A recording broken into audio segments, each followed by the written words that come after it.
Bienvenue sur une autre vidéo. On est rendu la troisième vidéo à partir de notre base qu'on a faite avec nos dégradés, avec nos couleurs. Donc, nos deux derniers qui nous restent à faire, c'est ces deux-là.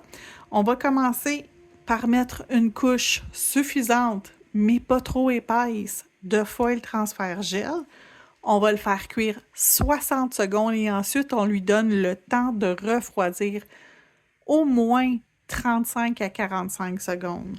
Donc, moi, je le laisse habituellement 1 minute complète refroidir. Comme ça, je suis certaine que ça va bien fonctionner. On va voir aussi d'autres astuces pour nos papiers foil pour qu'ils adhèrent le mieux possible. Donc, première des choses, quand on applique notre foil transfert gel, on s'assure qu'il y en a suffisamment. On recouvre le côté de l'ongle. Mais on s'assure qu'il n'y en a pas trop épais. J'en ai trop. Là, j'en enlève un petit peu. Et je vais regarder ma ligne de lumière. Est-ce qu'elle est droite ou elle est toute distorsionnée? Si elle est droite, ça veut dire que mon gel est égal partout. On va faire lui maintenant. C'est un peu plus difficile à voir sur un ongle qui a un effet cathèse. Mais c'est possible quand même. Donc, je vais juste essayer de regarder ma ligne de lumière. Elle semble correcte. On envoie le tout dans la lampe pour 1 minute. Mes ongles, ils sortent de la lampe. On les laisse se reposer. Je vais me prendre du papier foil. Donc, j'ai choisi deux sortes différentes. Une sorte avec du métallique holographique.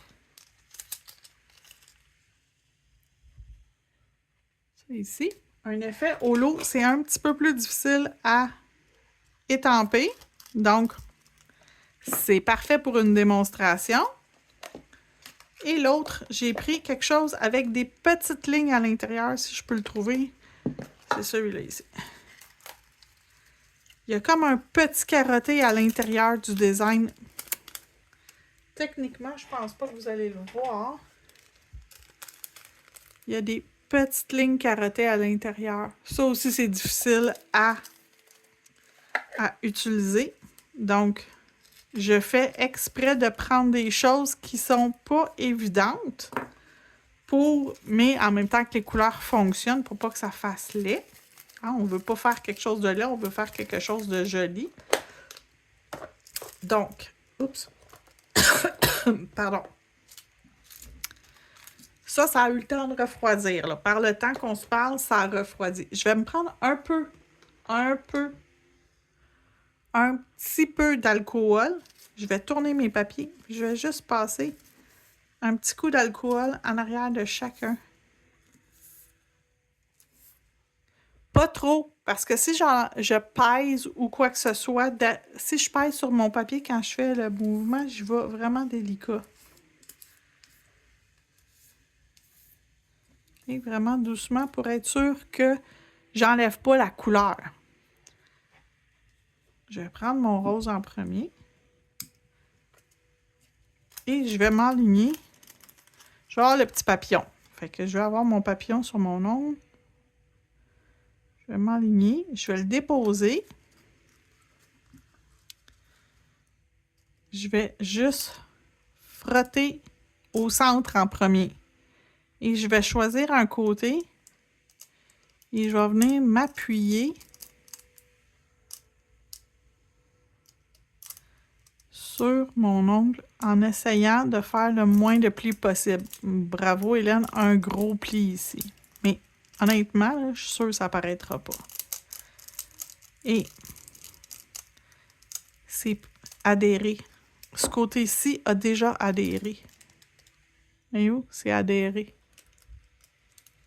Fait que je vais juste m'assurer que toute l'image a bien adhéré.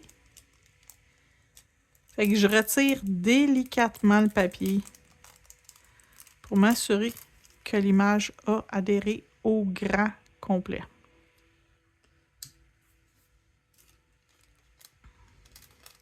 Ça ici, c'était le pli que j'ai fait dans mon image. Fait qu'on s'en fout, on n'en a plus de besoin. Celui-là ici, c'est un petit peu plus truqué. C'est moins évident à faire une image qui est métallique. Surtout sur un ongle qui est cataise. Fait qu'on a effet par-dessus effet. Ça fait beau, là. C'est pas ça que je dis. Mais c'est un peu plus truqué à faire. Donc, c'est important d'aller nettoyer l'arrière de votre papier légèrement. Regardez, ça a déjà, on le voit, ça a soulevé. Ça veut dire que ça ici, c'est déjà adhéré à mon ongle. Parce que techniquement, le transfert foil, c'est on transfère l'image du papier à l'ongle. C'est un transfert d'image qu'on fait.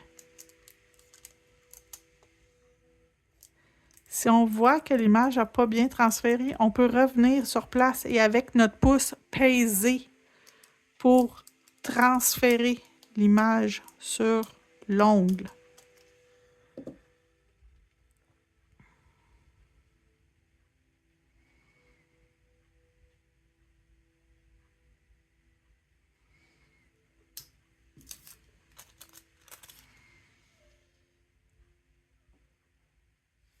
Okay. Pour protéger notre travail, avant d'aller plus loin, je vous conseille de mettre, si vous n'avez pas du Builder Gel, c'est pas grave, on ne veut pas construire rien. Mais c'est important de protéger. Donc, soit du Builder Gel, du Base Coat ou du Rubber Base. Moi, personnellement, j'utilise toujours mon Builder Gel.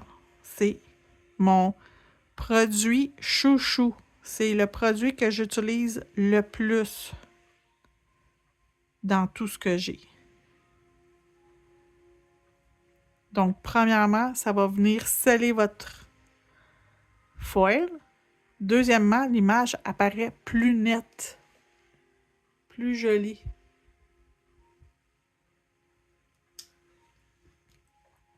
Je vais l'approcher juste pour que vous voyez quand on met le gel, qu'est-ce que ça fait.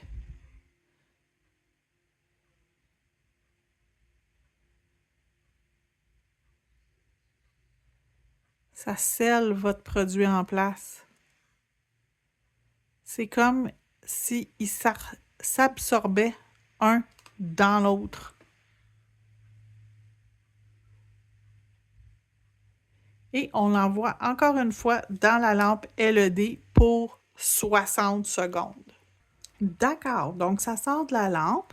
On peut choisir de mettre le top coat qu'on veut, lustré ou mat. Donc sur celui-là ici, étant donné que c'est holographique, je ne veux pas enlever l'effet holographique. C'est pas beau mat. Honnêtement, c'est pas beau quand je mets le top coat mat par-dessus celui-là. Donc, je vais mettre mon top coat lustré. Mais lui, on va lui mettre le top coat mat. C'est clair, net et précis que ça va être vraiment, vraiment joli une fois matifié. Et on voit nos petites lignes que je vous parlais au travers du dessin. Le genre de petit carotté, on le voit bien. Donc, on envoie dans la lampe 60 secondes.